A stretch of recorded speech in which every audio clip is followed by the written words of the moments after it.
اگلی بات جو ہے نا وہ یہ ہے کہ وَتُعَلِّمَ لِغَيْرِ الدِّينِ، حضور نے فرمایا کہ دین کے علاوہ لوگ علم حاصل کریں، دین چھوڑ کر لوگ کریں گے یہ بھی پڑھو یہ بھی پڑھو یہ بھی پڑھو یہ بھی پڑھو یہ بھی پڑھو یہ بھی پڑھو یہ بھی پڑھو۔ بلکہ حضرت زیاد بن حدیر فرماتے ہیں کہ نبی علیہ الصلوۃ والسلام تشریف فرما تھے تو حضور نے فرمایا کہ اس طرح کے واقعات ہو جائیں گے، اس طرح کے زلزلے آئیں گے، اس طرح کی مصیبتیں آ جائیں گی، طوفان آ جائیں گے، میری امت بے راہ روی کا شکار ہو جائے گی، اور اس وقت علم جو ہے وہ چلا جائے گا۔ حضرت زیاد بن حدیر کہتے ہیں کہ میں نے عرض کی کہ علم کیسے چلا جائے گا، علم تو نہیں جائے گا، کیف یذهب العلم، حضور علم کیسے چلا جائے گا، نحن نقرأ القرآن، ہم نے قرآن آپ سے پڑھا ہے، وَنُقْرِئُ أَبْنَاءَنَا، ہم اپنے بچوں کو قرآن پڑھائیں گے،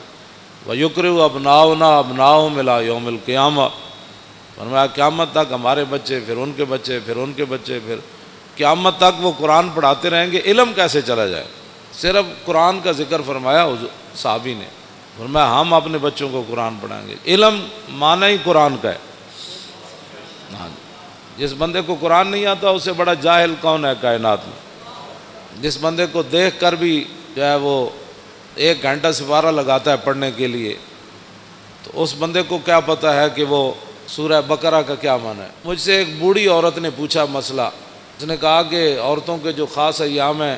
اس میں روزے کی قضا ہوتی ہے، اس کی عمر 60 سال کے قریب ہو، تو میں نے کہا ہوتی ہے، اس نے کہا مجھے تو آج تک کسی نے بتایا ہی نہیں، میرے تو 60 سال کے اندر میرے اتنے بچے ہوئے، میری شادی ہوئی تو 14 سال 15 سال کے بعد تو میں بالغ ہوئی، تو اس کے بعد یہ جتنے بھی کم از کم جو ہے 46 سال بنتے ہیں،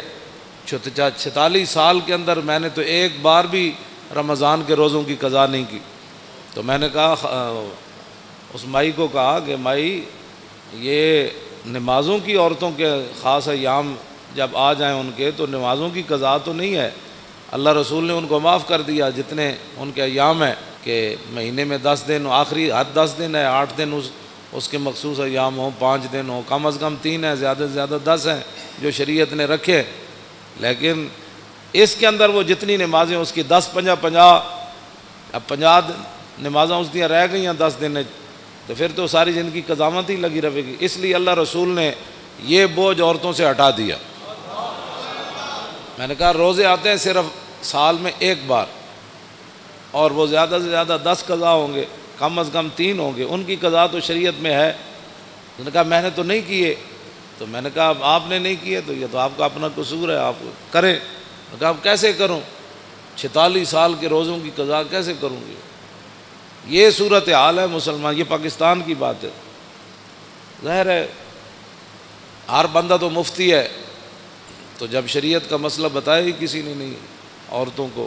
میں نے ایک بار کہا کہ مردہ جو ہے وہ اس کا روزہ نہیں ٹوٹتا، پوری محفل میں ایک بندہ کھڑا ہو گیا، کہنے لگا جی ہم سب کو سمجھ نہیں آئی کہ مردہ کس کو کہتے ہیں۔ اب جس قوم کو یہ لفظ بھی نہ آتا ہو مردہ اس کو کہتے ہیں جو بچے کو دودھ پلائے۔ دودھ اگر کوئی عورت اپنے بچے کو پلا دے روزے کے دوران تو اس کا روزہ تو نہیں ٹوٹتا۔ تو جس کو لفظ مردہ کا بھی پتہ نہیں ہے کہ مردہ کا معنی ہوتا ہے دودھ پلانے والی عورت، تو وہ بندہ کہنے لگا جی مردہ کیا ہوتا ہے؟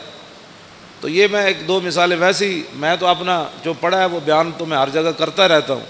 لیکن حقیقت یہ ہے کہ اس قوم کے اندر علم کی اتنی کمی ہے۔ اقبال کہتا ہے واہ ناکامی متاع کارواں جاتا رہا، اور کارواں کے دل سے احساس زیاں جاتا رہا۔ کہنے لگا کارواں لٹتے ہیں قوموں کے، پھر قومیں کھڑی ہو جاتی ہیں، پھر لٹتے ہیں، پھر قومیں، لیکن اقبال کہتا وہ قوم کبھی بھی نہیں کھڑی ہو سکتی جس کے دل میں احساس زیاں ہی جاتا رہے۔ ہاں، وہ قوم کبھی بھی نہیں کھڑی ہوتی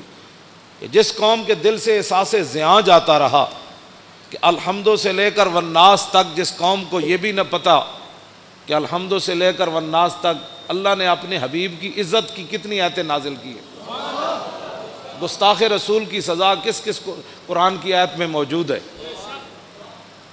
اور وہ بھی اٹھ کر بات کرتا ہے کہ ممتاز قادری نے قانون ہاتھ میں لی۔ ہاں، جس کو میں بڑے مجمع میں کوئی مجھے بتائے پورے قرآن کا جس نے کوئی مطالعہ کیا ہو کہ کتنی قرآن کے اندر آیات ہیں جو اللہ نے اپنے حبیب کی عزت کی بیان کی ہیں۔ ویسے تو سارا قرآن ہی حضور کے لیے نعت ہے نا، لیکن خاص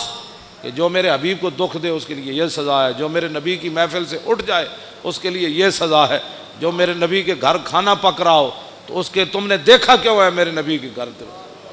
تم نے میرے نبی کی آواز سے اونچی آواز کیوں کی ہے، میرے نبی سوئے ہوئے تھے تو تم نے باہر سے پکارا کیوں ہے، اور میرے نبی کو تم نے رائنا کہا کیوں ہے۔ ہاں جی، یہ جنہوں نے اللہ کو دکھ دیا، رسول اللہ کو دکھ دیا، ان پر لعنت ہے دنیا آخرت میں۔ دنیا میں لعنت کیا ہے؟ دنیا میں لعنت یہ ہے کہ اس کو قتل کر دیا جائے گا، اور آخرت میں اس کے لیے لعنت یہ ہے کہ اس کو جہنم میں داخل کر دیا جائے گا۔ ان کو پتہ ہی نہیں ہے الحمد سے لے کر والناس، انہوں نے ایک ہی جی اسلام، لا اکراہ فی الدین، دین زبردستی نہیں۔ تے کون کہندا ہے زبردستی ہے؟ اسی کسی نے ڈنڈا مار کے تک کلمہ پڑھایا نہیں۔ لا اکراہ فی الدین اگے کیے قد تبین الرشد من الغی فمن یکفر بالطاغوت، اگے یوم باللہ فقد استمسک بالعروۃ الوثقی لا انفصام لها واللہ سمیع علیم۔ فرمایا دین میں جبر نہیں ہے، لیکن فرمایا حق اب واضح ہو گیا۔ اب یہ نہیں ہوگا کہ کوئی بندہ کہے گا جی مجھے اس بات کا پتہ نہیں تھا، اب پتہ نہیں تھا تو پھر تو پتہ کرتا۔ جب تو نے دوسری طرف 16 سال لگائے تو بتا دین کو، تو نے ساری زندگی میں 16 دن بھی نہیں دیے۔